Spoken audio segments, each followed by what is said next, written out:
لو بكرة الامتحان وما ذاكرتش حاجة خالص تعمل ايه؟ او لو انت مراكم فصول معينة من المادة، تابع معايا للاخر. الطريقة دي لكل طالب في المرحلة الاعدادية والثانوية وحتى طلاب الجامعة. مبدئيا كده نتفق ان احنا مش عايزين نذاكر عشان نجيب درجة وننجح ونعدي وخلاص.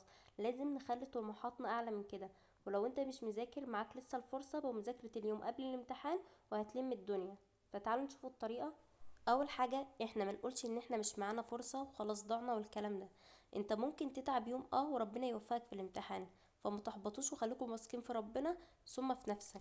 ما تقارنش نفسك بحد، يعني ما تقولش فلان صاحبي ده من اول السنة بيذاكر ولم من المنهج كويس، وانا ما لمتش المنهج وانا مش هقدر والكلام ده كله. ده مش لحظة ندم منك انك انت في اخر يوم خلاص عايز تدخل الامتحان وانت مش مذاكر حاجة. لا، انت قوم اعمل اللي عليك ونظم وقتك في اليوم ده. انت ما تعرفش اصلا انك انت ممكن تكون احلى من ناس كتيرة كانت بتذاكر من اول السنة ولسه ما رجعتش المنهج لحد دلوقتي وسايبه المنهج ونسيت المنهج.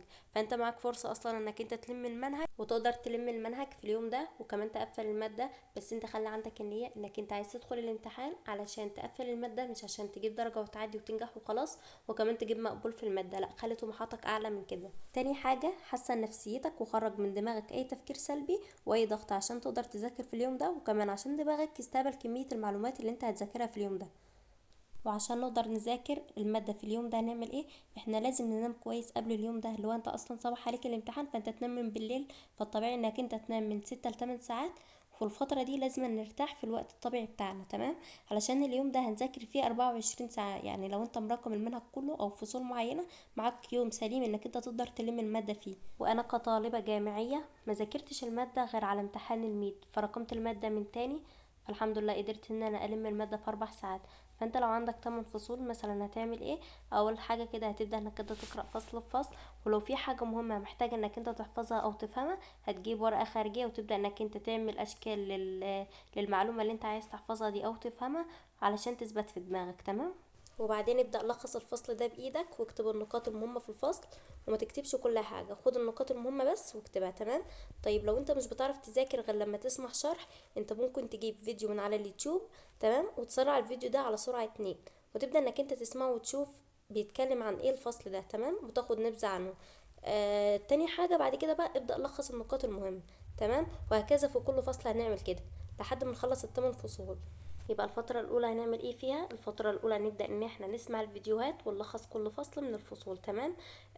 تاني حاجة هنبدأ الفترة التانية، هنبدأ ان احنا نراجع على اللي لخصناه مرة كمان ونجيب شوامل ونبدأ نحلها، تمام؟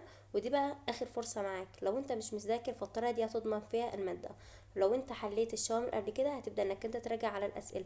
ولو في سؤال وقف معاك ولا حاجة، ابدأ شوف التلخيص اللي احنا لخصناه وارجع ليه او ارجع لليوتيوب او اسأل اصحابك، تمام؟